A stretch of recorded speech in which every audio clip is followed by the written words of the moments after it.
एक सैन्य अधिकारी के तौर पे यह आपकी जिम्मेदारी होती है कि आप अपने जवानों को लीड करें और उन्हें सही तरीके से कमांड दें।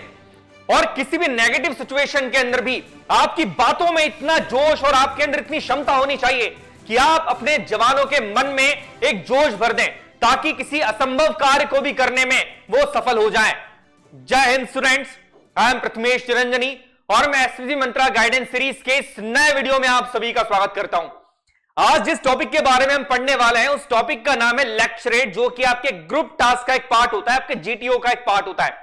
और मैं ये समझता हूं कि अपनी काबिलियत दिखाने का, अपने पावर ऑफ एक्सप्रेशन को दिखाने का यह सबसे अच्छा तरीका होता है, जहां पर आपको 3 मिनट दिए जाते हैं और आपको एक टॉपिक पर अपने व्यूज को रखना होता है, उस टॉपिक के बारे में आप इंफॉर्मेशन देते हैं। बट कई बार कैंडिडेट सबसे बड़ी गलती यह करते हैं कि इतने इंपॉर्टेंट टॉपिक को भी वो बड़े लाइटली लेते हैं। उन्हें लगता है कि लेक्चरेट को बड़ी आसानी से क्रैक किया जा सकता है और कई बार इसी के चलते वो कई बार ऐसी छोटी छोटी मिस्टेक कर देते हैं जिसके कारण कई बार वो स्क्रीन आउट भी हो जाते हैं। तो आज हम यही जानेंगे कि कैसे इस टॉपिक को आपको कवर करना है, इस टेस्ट के लिए आपको अपने आप को प्रिपेयर कैसे करना है और वो क्या क्या मिस्टेक्स हैं जिसे आपको यहां पर अवॉइड करना है। देखिए, अगर इस टॉपिक के बारे में यहां पर बात की जाए तो यहां पर किसी भी कैंडिडेट की जिन ऑफिसर्स लाइक क्वालिटीज को चेक किया जाता है वो ये सारी हैं। पहली अगर मैं बात करूं वो है पावर ऑफ एक्सप्रेशन, जो कि सबसे इंपॉर्टेंट क्वालिटी होती है किसी भी लीडर की। एक अच्छा लीडर अपनी बातों को कम शब्दों में और सही तरीके से एक्सप्रेस कर पाता है ताकि उसकी टीम का हर साथी उसकी बात को समझ सके और अपने ऑब्जेक्ट को अचीव कर सके। बिकॉज किसी भी ऑब्जेक्ट को, लक्ष्य को अचीव करने के लिए उस लक्ष्य के बारे में जानकारी होना बहुत जरूरी है और उस लक्ष्य की सही जानकारी देना यह एक लीडर की जिम्मेदारी होती है। सो दैट्स व्हाई आपका पावर ऑफ एक्सप्रेशन इसके थ्रू चेक किया जाता है। इसके अलावा अगर हम बात करें, इफेक्टिव इंटेलिजेंसी चेक की जाती है। बिकॉज जब कोई टॉपिक आपके सामने आता है आपको 3 मिनट प्रिपेयर करने के लिए मिलते हैं। उस 3 मिनट में आप अपनी इंटेलिजेंसी के साथ किस तरीके से उस टॉपिक को प्रिपेयर करते हैं ये यहां पर चेक कर लिया जाता है। इसके बाद आपकी एबिलिटी ऑफ इन्फ्लुएंस, किस तरीके से आप लोगों को अपनी बातों के थ्रू इन्फ्लुएंस कर पाते हैं। आप जिस टॉपिक के ऊपर बोलते हैं आप कितने कॉन्फिडेंस उस टॉपिक को बोलते टाइम ताकि आप उस ग्रुप को इन्फ्लुएंस कर पाए।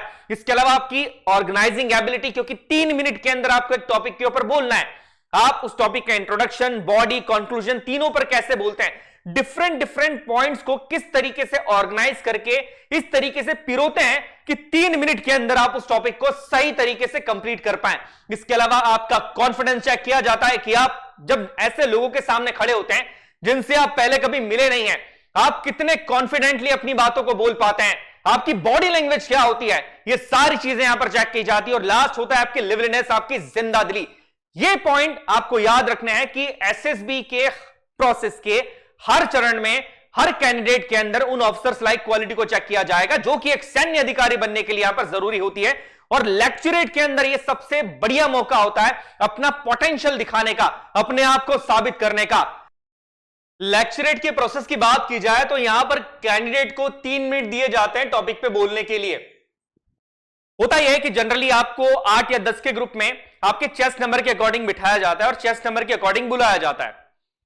आपको जब वो बुलाते हैं तो आपको बुलाने के बाद आपको एक इस तरह का क्यू कार्ड होता है, कार्ड होता है जिसके ऊपर 4 टॉपिक्स लिखे होते हैं। इसमें जो पहला टॉपिक होता है वो अबव एवरेज लेवल का होता है, that means high level topic होता है और मोस्टली ये करंट का बर्निंग इशू होता है। जैसे रशिया यूक्रेन वॉर की हम बात कर लें या श्रीलंकन क्राइसिस की बात कर लें, इस तरीके के टॉपिक्स होते हैं। दूसरे और तीसरे जो टॉपिक्स होता है वो एवरेज लेवल का टॉपिक होता है, जैसे ग्लोबलाइजेशन की हम बात कर सकते हैं, यहां पर वुमेन एम्पावरमेंट की बात कर ली जाए या अनएम्प्लॉयमेंट की बात कर ली जाए, ये एक एवरेज लेवल का टॉपिक होता है। चौथा जो टॉपिक होता है वो लो लेवल टॉपिक होता है या बिलो एवरेज टॉपिक होता है, जैसे कि माय फेवरेट टीचर और इस तरीके के टॉपिक्स होते हैं। और मैं आपको एक सजेशन दूंगा कि लेक्चरेट के अंदर जब भी आप किसी टॉपिक पे बोले तो आप जिस टॉपिक को चूज करें वो आपका अबव एवरेज टॉपिक होना चाहिए। मोस्ट प्रोबेबली अगर आपको अबव एवरेज टॉपिक जो दिया है उस पर कुछ आता ही नहीं है तो फिर अननेसेसरी आपको नहीं बोलना है। बिकॉज अगर आपको किसी टॉपिक की इंफॉर्मेशन है ही नहीं तो आप उस पर फिर 30 सेकंड से ज्यादा नहीं बोल सकते। तो ये प्रोसेस होता है। 3 मिनट आपको प्रिपेयर करने के लिए दिए जाते हैं और 3 मिनट आपको यहां पर इस टॉपिक के ऊपर बोलने के लिए दिए जाते हैं। जब पहला कैंडिडेट इस टॉपिक के ऊपर बोल रहा होता है उन्हीं 3 मिनट के अंदर दूसरा कैंडिडेट जाता है और अपने टॉपिक को प्रिपेयर करता है, उसे भी क्यू कार्ड दिया जाता है, वो क्यू कार्ड निकालता है और अपने टॉपिक को प्रिपेयर कर रहा होता है। तो ये प्रोसेस चलता रहता है। इस 3 मिनट के अंदर ही आपको उस टॉपिक की इंफॉर्मेशन यहां पर देनी होती है। देखिए जनरल टॉपिक्स की अगर मैं यहां पर बात करूं तो यहां पर आपके हाई लेवल टॉपिक्स कुछ इस तरीके के होते हैं, एवरेज टॉपिक्स कुछ इस तरीके के होते हैं और लो लेवल टॉपिक्स आपके कुछ इस तरीके के होते हैं। जब आप किसी टॉपिक के ऊपर बात कर रहे होते हैं या लेक्चर दे रहे होते हैं तो 2.5 मिनट के अंदर एक बेल बजती है जिससे कि आपको एक इंडिकेशन हो जाए कि अब आपके पास सिर्फ 30 सेकंड ही बचे हैं। तो इस तरीके से आपको 3 मिनट के अंदर किसी भी टॉपिक पे सही तरीके से कंक्लूड करके उसके बारे में बोलना होता है। देखिए भले ही ये टेस्ट आपका जनरल नॉलेज का नहीं है, ये टेस्ट है आपका, इस टेस्ट के थ्रू आपकी बॉडी लैंग्वेज चेक की जाती है, आपका पावर ऑफ एक्सप्रेशन चेक किया जाता है, आप किस तरीके से ग्रुप को इन्फ्लुएंस कर पाते हैं वो चेक किया जाता है और आपका कॉन्फिडेंस चेक किया जाता है। बट स्टिल अगर आपको अच्छे टॉपिक पे सही बोलना है तो आपको उस टॉपिक का नॉलेज होना बहुत ज्यादा जरूरी है, बिकॉज अगर आपको नॉलेज नहीं होगा तो आप कैसे किसी टॉपिक के ऊपर बोल पाएंगे। अब देखिए इस प्रोसेस के अंदर जो सबसे इंपॉर्टेंट चरण होता है, जिसे मैं सबसे इंपॉर्टेंट समझता हूं, वो है आपका टॉपिक का सिलेक्शन करना। जब आपका टेस्ट नंबर बुलाया जाता है, जब आप सामने जाते हैं और आप उस क्यू कार्ड को देखते हैं, उसमें 4 टॉपिक्स होते हैं, आप कौन सा टॉपिक सिलेक्ट कर रहे हैं सबसे ज्यादा इंपॉर्टेंट होता है। अब नॉर्मली ये कहा जाता है कि आप टॉपिक्स जो है वो अबव एवरेज ही सिलेक्ट करें, दैट मींस कुछ करंट बर्निंग का टॉपिक जिसके थ्रू आप अपना नॉलेज शो कर पाए। और ये बात सही भी है, आपकी एक सही पॉजिटिव इमेज वहां पर बनती है। बट देखिए अगर वो टॉपिक ऐसा है जिसके बारे में आपने पढ़ा ही नहीं है, कभी भी नहीं पढ़ा है, आपको उस टॉपिक के बारे में कुछ भी जानकारी नहीं है, बट आप क्या करते हैं इमोशनल होके कि मुझे इसी टॉपिक के ऊपर बोलना है, आप वो टॉपिक सिलेक्ट कर लेते हैं। होगा क्या, जब आप किसी ऐसे टॉपिक पे बोलना स्टार्ट करते हैं तो आप 30 सेकंड से ज्यादा बोल नहीं पाएंगे, उसके बाद आप चुप हो जाते हैं, आप हेजिटेट हो जाते हैं और यहीं से आपका पूरा इंप्रेशन डाउन चला जाएगा। तो देखिए जरूरी नहीं है कि आप ऐसे टॉपिक को सिलेक्ट करें जिसके बारे में आपको पता ही नहीं था। अगर आप किसी एवरेज टॉपिक के बारे में भी काफी अच्छा बोल सकते हैं तो आपको उसके साथ भी जाना चाहिए। समझिएगा, टॉपिक सिलेक्शन का प्रोसेस सबसे इंपॉर्टेंट होता है, क्योंकि इसी के थ्रू आपका पूरा, कि आपने अगर सही टॉपिक सिलेक्ट कर लिया तो आपका लेक्चरेट सही जाएगा, बट अगर आपने सही टॉपिक सिलेक्ट नहीं किया तो फिर आपके लेक्चरेट के बिगड़ने के चांसेस सबसे ज्यादा है बेटा, क्योंकि आप बोल ही नहीं पाओगे। जब भी टॉपिक सिलेक्ट करें तो इन बातों का ध्यान रखिए कि उस टॉपिक के बारे में आपको कितने फैक्ट्स और फिगर्स पता है। बिकॉज जब भी आप किसी टॉपिक के बारे में बोलते हैं, आप जब 3 मिनट के अंदर बोल रहे हैं, टाइम कम है, तो आप बहुत ब्रीफली स्टेटमेंट नहीं दे सकते, बड़े बड़े स्टेटमेंट नहीं देते हैं, आपको छोटे छोटे फैक्ट्स एंड फिगर्स के थ्रू अपनी बातों को रखना होता है। तो ये चेक कीजिए कि मुझे किसी टॉपिक के बारे में कितने फैक्ट्स एंड फिगर्स पता है, कितना नॉलेज है उस टॉपिक का, कि मैं 3 मिनट के अंदर ज्यादा से ज्यादा नॉलेज अपना यहां पर डिलीवर कर पाऊं। बिकॉज आपकी नॉलेज को डिलीवर करने की क्षमता, आपकी ability to influence the group और आपके पावर ऑफ एक्सप्रेशन को यहां पर चेक किया जाता है। नेक्स्ट चीज है कि यहां पर क्वांटिटी मैटर नहीं करेगी कि आप बहुत बड़ा बड़ा स्टेटमेंट दे रहे हैं, यहां पर मैटर करेगी क्वालिटी। आप जो बोल रहे हैं वो कितना रीजनेबल है, उसमें कितनी सच्चाई है, आपको कितना नॉलेज है, आप कितने सही तरीके से उस टॉपिक के सही पॉइंट्स को, एक कहते हैं ना कि वो धागे में जो है वो सही तरीके से मोती पिरोए जाते हैं, वैसे ही किसी टॉपिक को कितने सही तरीके से एक के बाद पिरो के आप बोल रहे हैं। तो ये क्षमताएं आपके यहां पर चेक की जाती है। इसके बाद एक बहुत बड़ी मिस्टेक जो कई बार कर दी जाती है कि गवर्नमेंट की अगर किसी स्कीम या किसी पॉलिसी के ऊपर आपका टॉपिक आता है, आप उसे क्रिटिसाइज करने लगते हैं, गवर्नमेंट की पॉलिसी को क्रिटिसाइज कर रहे हैं, गवर्नमेंट को क्रिटिसाइज कर रहे हैं। ये मिस्टेक आप मत कीजिएगा, ये आपका एक नेगेटिव एटीट्यूड कहीं ना कहीं शो कर देता है, ठीक है, तो इस पॉइंट को याद रखिएगा। नेक्स्ट अगर यहां पर बात की जाए दूसरा, कि जब आप किसी टॉपिक के बारे में बोलते हैं तो किसी भी टॉपिक को मेजरली 3 चरणों में डिवाइड किया जाता है। पहला होता है उस टॉपिक का इंट्रोडक्शन, दूसरा होती है बॉडी जो कि सबसे मेजर पार्ट होता है, तीसरा होता है आपका कंक्लूजन। आइडियली ये माना जाता है कि 30 सेकंड्स आपको इंट्रोडक्शन देना चाहिए उस टॉपिक के बारे में। इंट्रोडक्शन का मतलब है उस टॉपिक की कोई अगर हिस्ट्री है उसके बारे में आप बता सकते हैं, वो टॉपिक है क्या उसके बारे में बोलिए। उसके बाद 2 मिनट आपको देना चाहिए बॉडी के ऊपर, दैट मींस प्रेजेंट में सिनेरियो क्या चल रहा है, प्रॉब्लम क्या है, और प्रॉब्लम के बाद उसका सॉल्यूशन क्या है, इफेक्टिव सॉल्यूशंस क्या है, ये आप बॉडी के अंदर बता सकते हैं। एक जनरल इंट्रोडक्शन में आपको दे रहा हूं। और नेक्स्ट आपका आता है कंक्लूजन, और इस कंक्लूजन भी आप 30 सेकंड के अंदर कंप्लीट कीजिए, जिसमें आप अपनी बातों को कंक्लूड कर देते हैं। बिकॉज क्या होता है कि अगर इंट्रोडक्शन में आप बहुत लंबा चौड़ा इंट्रोडक्शन आप दे रहे हैं, बॉडी का साइज आपने, जो मेजर इंफॉर्मेशन है जो आप बॉडी में दे रहे थे वो आपने बहुत छोटी कर दी है, और कंक्लूजन आपने दिया ही नहीं है, तो यह माना जाता है कि फिर आपने जो टॉपिक के ऊपर बात करी है वो आपकी इनकम्प्लीट हो जाती है। ये पॉइंट याद रखिएगा। और जैसे ही 2 मिनट 30 सेकंड के अंदर अगर रिंग बज गई है तो आपको कंक्लूजन पे आ जाना चाहिए। ये बड़ा इंपॉर्टेंट है। टॉपिक को कंप्लीट कीजिए, रीजनेबल बातें कीजिए, फैक्ट्स एंड फिगर्स के ऊपर बात कीजिए। कोई भी इधर उधर की बात टॉपिक के अंदर अननेसेसरी चीजों को मत लाइएगा। कई बार होता है कि एक छोटी सी बात होती है जिसे एक लाइन में कंप्लीट किया जा सकता था, बट क्या करते हैं कि वो 3 मिनट कंप्लीट करने के लिए कैंडिडेट्स करते हैं कि उस बात को लंबा खींचते हैं। वो समझ जाएंगे, जो इंटरव्यूइंग ऑफिसर है वो समझ रहे हैं आपकी बात को, उन्हें पता है कि आप ये चीज जानबूझ के कर रहे हैं। आप ये मत कीजिएगा, बिकॉज जितने ज्यादा फैक्ट्स आप लेकर आते हैं, जितने ज्यादा फैक्ट्स आपको पता है, जितना ज्यादा उस नॉलेज उस टॉपिक के बारे में आपको पता है, उतना सही तरीके से आप उस टॉपिक को डिलीवर कर सकते हैं। नेक्स्ट अगर मैं यहां पर बात करूं तो कुछ पॉइंट को आपको याद रखना। सबसे पहले जब भी आप किसी टॉपिक को देखते हैं, आपको क्यू कार्ड दिया गया, आपका 4 टॉपिक दिए गए, सबसे पहले समझदारी के साथ आप किस टॉपिक के ऊपर बोलना चाह रहे हैं उसको आपने सिलेक्ट कर लिया, उसको आप देख लीजिए। उसके बाद make a list of major important points. ये बड़ा इंपॉर्टेंट पॉइंट होता है कि किसी भी टॉपिक पे जिस पे आप बोलने वाले हैं उस टॉपिक पे आप किन किन इंपॉर्टेंट पॉइंट के ऊपर बात करने वाले हैं। लाइक अगर किसी टॉपिक की हिस्ट्री पे आप बात करने वाले हैं, हिस्ट्री के बाद आप उसकी प्रेजेंट सिचुएशन पे बात करेंगे, प्रेजेंट सिचुएशन के बाद उसकी प्रॉब्लम्स से बात करेंगे, प्रॉब्लम्स के बाद उसके सॉल्यूशंस पे बात करेंगे कि क्या स्टेप्स लेना चाहिए, आपका व्यू पॉइंट क्या है, फिर आप कंक्लूजन पे बात करते हैं। तो पहली चीज, आप किसी भी टॉपिक को जब देखते हैं, आपको 3 मिनट प्रिपेयर करने के लिए दिए जा रहे हैं, उन 3 मिनट के अंदर आप सबसे पहले देखिए कि कौन कौन से इंपॉर्टेंट पॉइंट्स आप उस टॉपिक के अंदर लेने वाले हैं, और ज्यादा से ज्यादा फैक्ट्स पे बात कीजिएगा, ठीक है। बिकॉज जब आप फैक्ट्स पे बात करते हैं तो आपकी जो एबिलिटी टू इन्फ्लुएंस है वो यहां पर प्रूव हो जाती है कि आप बिना किसी हवा में बातें नहीं कर रहे हैं, आप फैक्ट्स के ऊपर बातें करते हैं और आपका नॉलेज तो यहां पर शो होता ही है। नेक्स्ट अगर बात की जाए तो ये यहां पर होती है bifurcate and arrange all the points into 3 segments. जब आपने सारे पॉइंट्स देख लिए कौन कौन से इंपॉर्टेंट पॉइंट्स है, तो फिर आप उनको 3 सेगमेंट्स में अरेंज करते हैं। जैसे 30 सेकंड्स मैंने बता दिया इंट्रोडक्शन की, आप उसकी हिस्ट्री के बारे में बता रहे हैं, हिस्ट्री के बाद आप उसका जो टॉपिक का जो इंट्रोडक्शन है, टॉपिक है क्या वो आप बता रहे हैं। 120 सेकंड दैट मींस लगभग 2 मिनट जो है वो आप उसकी बॉडी में देते हैं। बॉडी का सेंस होता है कि वो टॉपिक प्रेजेंट में टॉपिक क्या है, उससे क्या इश्यूज आ रहे हैं, इसके बाद क्या सोल्यूशन इसका होना चाहिए, इसके इफेक्ट्स क्या है, कॉजेस क्या है, इस बारे में आप बात करते हैं। और लास्ट के 30 सेकंड्स के अंदर आप अपने टॉपिक को कंक्लूड कर लेते हैं, समेट लेते हैं। अब देखिए यहां पर आप रिलेवेंट एग्जांपल्स अगर देते हैं, जब भी आप कोई टॉपिक बोलते हैं, किसी टॉपिक के बारे में बात करते हैं, जब आप उससे रिलेटेड एग्जांपल्स देने लगते हैं, फैक्ट्स एंड फिगर्स की हम बात तो करते ही हैं, बट जब आप रिलेवेंट एग्जांपल्स देते हैं तो एक बहुत बढ़िया इंपैक्ट पड़ता है। यह पता लग जाता है कि जी हां, आपको इस टॉपिक के बारे में पूरी तरीके से नॉलेज है और आप ये क्षमता भी रखते हैं कि इस टॉपिक को कम शब्दों में, आसान शब्दों में, एग्जाम्पल्स के थ्रू आप लोगों को बता सकते हैं। तो यह चीज का आपको थोड़ा सा ध्यान रखना है। इसके बाद आप डिफरेंट डायमेंशंस पे बात कीजिएगा। यह पॉइंट में बड़ा इंपॉर्टेंट है। हर बार मैं कैंडिडेट्स को यही सलाह देता हूं कि जब भी आप बॉडी की बात करें तो आप डिफरेंट डायमेंशंस की बात कीजिए। जैसे एग्जांपल की अगर मैं बात करूं, रशिया यूक्रेन टॉपिक जो वॉर का है वो बड़ा बर्निंग टॉपिक है, काफी टाइम से चल रहा है।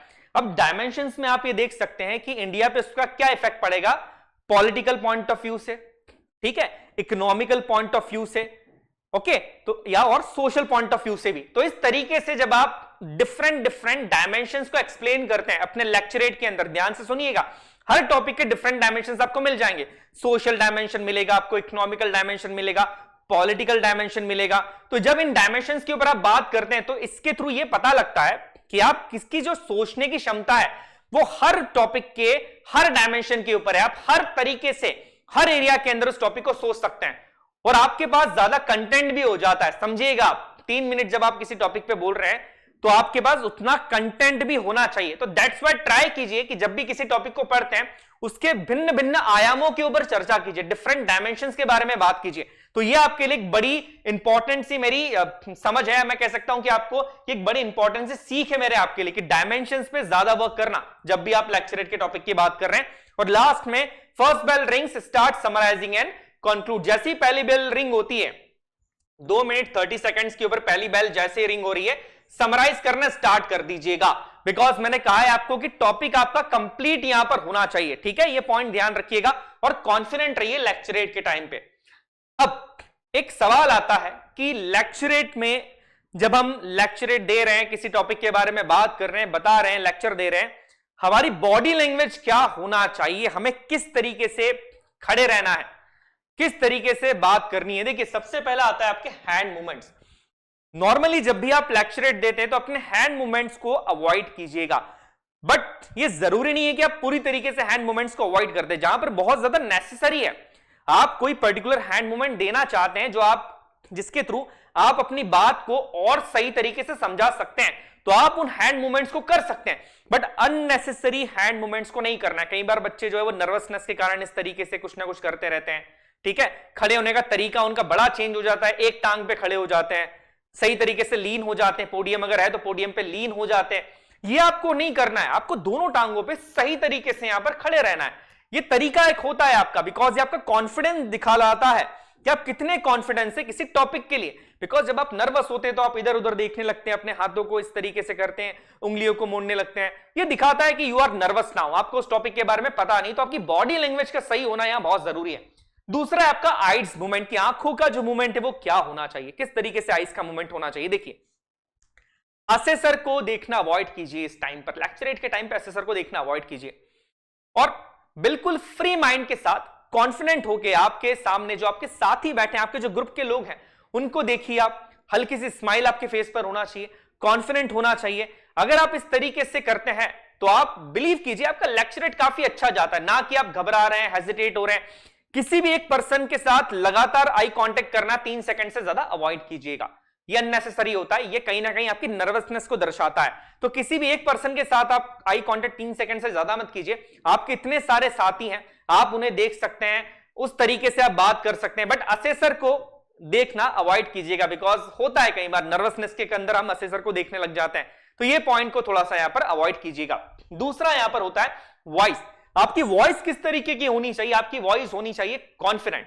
आपकी वॉइस में आपका आत्मविश्वास झलकना चाहिए, ना तो बहुत ज्यादा तेज बोलना है, ना ही बहुत ज्यादा लो बोलना है, ना ही आपका जो वॉइस की स्पीड है, जो बोलने का पिच है, वो बहुत ज्यादा हाई होना चाहिए, ना ही बहुत ज्यादा लो होना चाहिए, और ना ही आपका जो रेट ऑफ स्पीच है वो भी बहुत ज्यादा हाई नहीं होना चाहिए, बहुत ज्यादा लो नहीं होना चाहिए। आपको एक नॉर्मल रेट ऑफ स्पीच के अंदर एक नॉर्मल वॉइस के साथ यहां पर बोलना है। और सबसे इंपॉर्टेंट चीज वॉइस मॉड्यूलेशन का ध्यान रखिए। जिस पॉइंट पे आप थोड़ा सा एम्फसाइज करना चाहते हैं वहां पर आपकी वॉइस थोड़ी तेज हो जानी चाहिए। जब आप वॉइस मॉड्यूलेट करते हैं ना, तो आपका बात करने का तरीका बड़ा इंप्रेसिव हो जाता है और इसका इंपैक्ट बहुत अच्छा पड़ता है। तो आप वॉइस मॉड्यूलेशन, आपकी वॉइस में थोड़ा सा मॉड्यूलेशन रखिएगा, आपके जो पिच है वॉइस का उसको कम ज्यादा करते रहिएगा। और किस हिसाब से कम ज्यादा किया जाता है कि जो टॉपिक आप बोल रहे हैं, जो पॉइंट आप बोल रहे हैं, उसके अकॉर्डिंग आप अपने पिच को कम ज्यादा कीजिएगा। ये पॉइंट याद रखिएगा, ये बहुत जरूरी बात है बेटा। नेक्स्ट पॉइंट की अगर यहां पर मैं बात करूं कि बोलने का तरीका, मैं आपको बता चुका हूं कि ना तो बहुत तेज बोलना है, ना ही बहुत स्लो बोलना है। दूसरी बड़ी इंपॉर्टेंट चीज होती है सिलेक्शन ऑफ वर्ड्स। जिस टॉपिक पे आप बात कर रहे हैं उनका वर्ड्स का सिलेक्शन बड़ा इंपॉर्टेंट हो जाता है। आप किस तरीके के शब्दों का चयन करते हैं। कई बार होता है कि हम ब्लैंक हो जाते हैं, हम किसी टॉपिक के बारे में हम सोच रहे हैं, हमको उसके पॉइंट्स पता है, बट हमारी वोकैब बहुत अच्छी नहीं थी। तो गड़बड़ क्या हो गई, पॉइंट तो पता था पर उसको किस शब्द के थ्रू यूज किया जाए, कौन सा वर्ड बोला जाए इस टाइम पे, वो हमको पता नहीं होता है। तो यहां पर आपके जो वर्ड्स होने चाहिए, सिलेक्शन ऑफ वर्ड्स बड़ा इंपॉर्टेंट होता है आपका। आप ये भी कर सकते हैं कि कुछ ऐसे वर्ड्स का सिलेक्शन कीजिए जिनका इंपैक्ट थोड़ा सा ज्यादा होता है, ठीक है। तो आपका सिलेक्शन ऑफ वर्ड्स यहां पर एक बड़ा मेजर रोल प्ले करता है और आपकी वोकैब का सही होना यहां पर जरूरी है। नेक्स्ट में बात करूं वॉइस एंड मॉड्यूलेशन की, बात यहां पर हमने कर ली है। नेक्स्ट जिसके ऊपर बच्चे बड़े कंफ्यूज होते हैं कि सर लैंग्वेज क्या होनी चाहिए, किस लैंग्वेज में लेक्चरेट होता है। देखिए जो आपकी लैंग्वेज है वो प्रेफरेबली इंग्लिश ही होनी चाहिए, आपको इंग्लिश में ही लेक्चरेट के ऊपर बोलना है। बट किसी लाइन के अंदर अगर आप अटक गए, आपको नहीं समझ में आ रहा है कि मैं क्या बोलूं, तो आप एक आध लाइन हिंदी में बोल सकते हैं, बट जो प्रेफरेबल लैंग्वेज है यहां पर लेक्चरेट की वो इंग्लिश ही होगी। इस पॉइंट को याद रखिएगा। तो ये थोड़ा सा ध्यान रखिए, अपनी इंग्लिश पे वर्क कीजिए, अपनी वोकैब को इंप्रूव करना स्टार्ट कर लीजिए, ताकि कोई भी टॉपिक आपके सामने आ जाए आप कंफ्यूज ना हो, आप सही तरीके से उस टॉपिक के ऊपर बोल पाए। यहां पर अगर मैं बात आगे करूं तो कुछ पॉइंट्स का आपको ध्यान रखना है कि try not to select below average topics. जैसे कि हमने बात करी है कि जो चौथा टॉपिक होता है वो बिलो एवरेज होता है, ट्राई कीजिए, एसेंशियल नहीं है। अगर आपको 3 टॉपिक्स के बारे में पता ही नहीं है फिर तो आपके पास कोई ऑप्शन रहता ही नहीं, आपको चौथा टॉपिक ही सिलेक्ट करना होता है। बट ट्राई कीजिए कि चौथा टॉपिक या जो बिलो एवरेज टॉपिक है वो आप सिलेक्ट ना करें। अवॉइड बल्कि डिस्क्रिप्शन। आप कुछ बोल रहे हैं, एक पॉइंट आपने लिया है, मान लीजिए आप इकोनॉमिकल डायमेंशन के या इकोनॉमिकल पॉइंट ऑफ व्यू से किसी एक पॉइंट को डिस्क्राइब कर रहे हैं, अब आपने डिस्क्रिप्शन बड़ा बल्कि दे दिया है, आपके पास 2-3 मिनट है और आप 2 मिनट तक एक ही पॉइंट का डिस्क्रिप्शन दिए जा रहे हैं, तो नेगेटिव माना जाएगा। यह कहा जाएगा कि आपके पास इस टॉपिक की इंफॉर्मेशन नहीं है, इसलिए आप क्या कर रहे हैं, आप जबरदस्ती उस पॉइंट को खींच रहे हैं। तो यह चीज आपको यहां पर अवॉइड करनी है। दूसरा, never see the assessor once you start your speech. बिल्कुल सही बात है, मैंने आपको बता दी है। ये आपकी नर्वसनेस शो करता है कि जब आप बार बार असेसर को देख रहे हैं, आप अपने साथियों को देखिए, हल्की सी स्माइल होनी चाहिए, बी कॉन्फिडेंट अबाउट योरसेल्फ, सही तरीके से खड़े रहिए, वॉइस का मॉड्यूलेशन सही होना चाहिए, सही तरीके से फैक्ट्स के साथ अपनी बातों को बोलिए, आपकी बातों का प्रभाव पड़ना चाहिए, असेसर को लगना चाहिए कि जी हां, ही हैज द नॉलेज, ये सही तरीके से बोल रहा है, he has the confidence. That's why assessor को देखना ना देखना, उसके होने ना होने से आपको फर्क नहीं पड़ना चाहिए। आप सिर्फ अपनी लेक्चरेट पे ध्यान दीजिए, अपनी बात जो आप कर रहे हैं आपको उस पर ध्यान देना है। Next, try to finish your lecture within the time limit. Time limit के अंदर अपने लेक्चर को फिनिश करने का ट्राई कीजिएगा। मैंने आपसे कहा इसके लिए घर पे प्रैक्टिस कीजिए, ठीक है, घर पे प्रैक्टिस करना स्टार्ट कीजिए। किसी भी टॉपिक के ऊपर बोलिए, बोलिए भी कैसे, एक टाइम टेबल के साथ, घड़ी लगा के, फैक्ट्स के साथ। मोबाइल फोन सामने रख लो, रिकॉर्डर अपना स्टार्ट करो, रिकॉर्डर के अंदर आप उस टॉपिक को बोलिए, ताकि बाद में जब आप उस टॉपिक को खुद की बातों को सुने, आपको पता लग जाए कि मुझे कहां इंप्रूवमेंट करना है, मेरी गलती कहां हो रही है। तो ये पॉइंट आपको याद रखना है। नेक्स्ट आपका है, always be attentive when other candidates are speaking. ये बहुत बड़ी मिस्टेक कैंडिडेट करते हैं एसएसबी में जाके। उनका टर्न अगर कंप्लीट हो गया है और कोई दूसरा कैंडिडेट बोल रहा है तो अटेंटिव नहीं होते, वो इधर उधर देखने लगते हैं, अपनी बातों में खोए रहते हैं। आप ये चीज मत कीजिए, ठीक है। यहां पर भी आपको देखा जा रहा है, आपका बिहेवियर को चेक किया जा रहा है, आप दूसरों को कितना सुन रहे हैं, आप कितने अटेंटिव हैं, ये भी आपके अंदर एक क्वालिटी होनी चाहिए। तो ये छोटी सी मिस्टेक है जो जिसे कई बच्चे करते हैं, तो ये आपको अवॉइड करना है इस मिस्टेक को। अब लास्ट क्वेश्चन आता है कि how to prepare for lecturette. देखिए, इसका सबसे अच्छा तरीका यह है, बी प्रिपेयर, अपने आप को प्रिपेयर कीजिएगा। किसके साथ? करंट अफेयर्स के साथ और नॉलेज के साथ। जितना ज्यादा आप किसी करंट अफेयर्स को पढ़ते जाते हैं, करंट में जो बर्निंग टॉपिक्स चल रहे हैं उनके ऊपर अपना नॉलेज गैदर कीजिए। शाम को अपने दोस्तों के साथ, किसी ग्रुप के साथ 5 या 6 लोगों के साथ बैठिए और उन टॉपिक्स के ऊपर बात कीजिए। होगा क्या, जब 6 लोग एक ग्रुप के 6 अलग अलग टॉपिक्स पे बात करेंगे तो आपका नॉलेज भी हर टॉपिक के ऊपर बढ़ेगा। और आप एक टॉपिक प्रिपेयर करके आए थे, बट जब आप घर जाएंगे तो आपके पास 6 टॉपिक प्रिपेयर होंगे। तो अपने दोस्तों के साथ इसकी प्रैक्टिस कीजिए। दूसरी चीज, करंट न्यूज को देखिए, डीडी न्यूज को देखिए, डिबेट्स को देखिए, बिकॉज इससे आपका नॉलेज गेन होगा, ठीक है। ये जब चीजें आप छोटी छोटी करते हैं तो आप इस तरीके से इसके लिए प्रिपेयर कर सकते हैं। इसके बाद जब भी आप टॉपिक को प्रिपेयर करें तो सिर्फ 3 मिनट के हिसाब से मत करना, जब भी टॉपिक को प्रिपेयर करो तो 6 मिनट के हिसाब से करना। मैं इसलिए बोल रहा हूं कि सर वहां तो 6 मिनट नहीं, वहां तो 3 मिनट दिए जाते हैं, 6 मिनट आप क्यों बोल रहे हैं? बेटा हो सकता है कि 6 मिनट के हिसाब से अगर आप किसी टॉपिक को प्रिपेयर करते हैं, जब आप वहां पर होते हैं तो सिचुएशन थोड़ी प्रेशर की होती है, वहां पर कुछ चीजें आपको याद ही नहीं आएगी। तो एटलीस्ट आपके माइंड में इतना मटेरियल तो होना चाहिए कि आप कम से कम 3 मिनट तक उस टॉपिक के ऊपर बोल पाए। तो ये छोटा सा मेरा सजेशन है, इसको ध्यान रखिएगा और अभी से इसकी तैयारी कर लीजिएगा। लेक्चरेट के टॉपिक्स बड़े इंपॉर्टेंट होते हैं, ठीक है। ये पावर ऑफ एक्सप्रेशन आपका दर्शा रहा है, आपका कॉन्फिडेंस इसके थ्रू दिखता है और अपने आप को साबित करने का ये एक बहुत सही मौका आपको एसएसबी देता है, जिसके थ्रू आप अपनी बातों से अपने ग्रुप को यहां पर इन्फ्लुएंस कर पाते हैं। आई होप आपको ये समझ में आया होगा कि लेक्चरेट के अंदर आप किस तरीके से सही तरीके से परफॉर्म कर सकते हैं, किन बातों को आपको अवॉइड करना है, हमने उसकी बात भी कर ली है, और किन चीजों को और किस तरीके से आपको अभी से तैयारी करना है ताकि एसएसबी तक जाते जाते आप सही तरीके से इस टॉपिक के ऊपर परफॉर्म कर पाए। चलिए नेक्स्ट ऐसे लेक्चर में मैं आपके साथ मिलता हूं, तब तक के लिए जय हिंद।